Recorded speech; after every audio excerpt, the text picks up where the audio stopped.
कि आपकी आपतित किरण, परावर्तित किरण और अवलंब तीनों एक ही तल में स्थित होते हैं। जैसा डायग्राम में दिखा हुआ है, जो आपको ऐसे डैश करके दिखाया गया है, ये वाला सिस्टम, ये आपका परावर्तक तल है, ये आपतित किरण और ये परावर्तित किरण और बीच में ये अवलंब, तीनों एक ही तल यानी एक ही तल पर मिले, कौन से? परावर्तक तल पर। तो पहला नियम यही बना कि आपतित किरण, परावर्तित किरण और अवलंब तीनों एक ही तल पर स्थित होते हैं। दूसरा नियम क्या प्रूफ करना है हमको कि आपतन कोण, इसको हम आई से नोट करते हैं, परावर्तन कोण आप, ये एक दूसरे के बराबर होने चाहिए। तो इसके लिए हम प्रूफ करेंगे। सबसे पहले एक बहुत व्हाइट पेपर लेंगे, व्हाइट पेपर पर हम एक स्ट्रेट लाइन स्केल की सहायता से ड्रॉ करेंगे। स्ट्रेट लाइन, सीधी रेखा एक हम इसकी सहायता से इस पर ड्रॉ करते हुए एक सीधी रेखा हमने खींची। सीधी रेखा खींचने के बाद कोई भी एक तिरछी रेखा हम इसमें से खींचे इस तरीके से, उसी तल पर एक रेखा खींचने, उस पर हम 2 पॉइंट बना लेंगे। कोई से 2 पॉइंट बनाने के बाद हम परावर्तक तल, यानी परावर्तन का कार्य वो चीज करती है जिसका एक पृष्ठ पॉलिश होता है। ये हमारा समतल दर्पण है, इस तरह इसका एक पृष्ठ पॉलिशनुमा है। इसे हम इस स्ट्रेट लाइन पर जो हमने खींची थी उस पर हम इसको रखेंगे। स्ट्रेट लाइन पर जो हम दर्पण को रखेंगे इस प्रकार से, आप देख रहे हैं, ये दर्पण को हमने इस पर रखेंगे स्ट्रेट लाइन पर दर्पण रखने के बाद जो हमने 2 पॉइंट खींचे थे, उन 2 पॉइंटों पर 2 हम पिन लगा, ये 2 पिन हम इसमें लगा, सीधी होनी चाहिए पिन और ये झुकी नहीं होनी चाहिए। जब हम 2 पिन इसमें लगाएंगे, देखिए 2 पिने हम इसमें लगा दें और अब हम दूसरी तरफ से देखेंगे।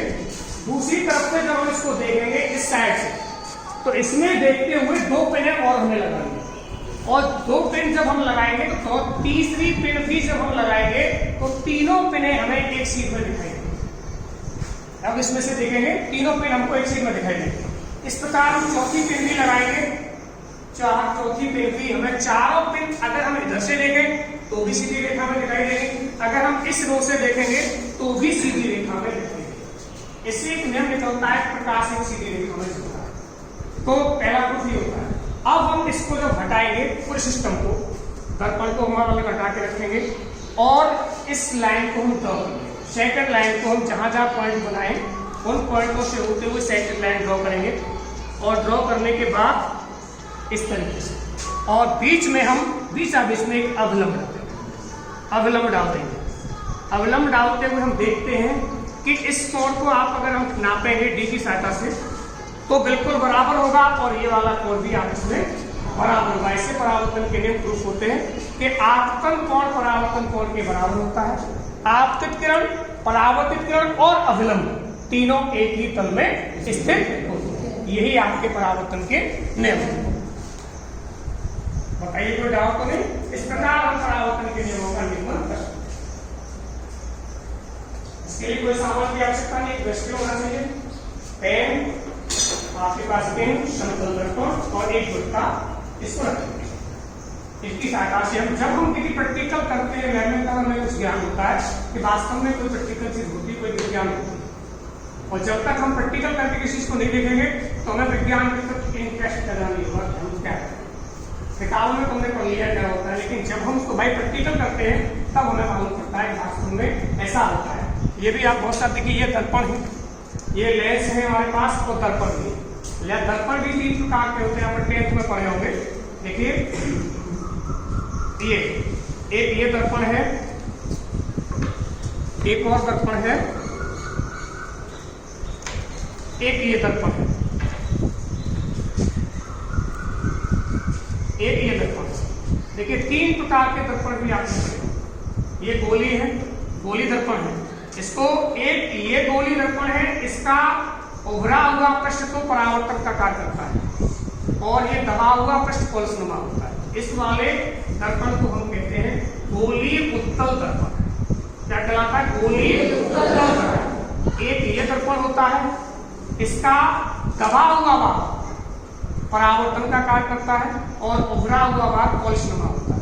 इसे हम कहते हैं अवतल दर्पण।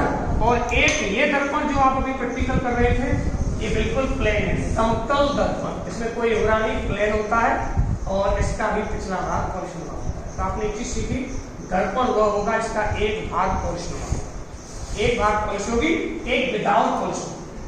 दूसरा, इसी प्रकार लेंस भी होते हैं। लेंस भी दो प्रकार के होते हैं, एक तो होता है उत्तल लेंस और एक अवतल लेंस।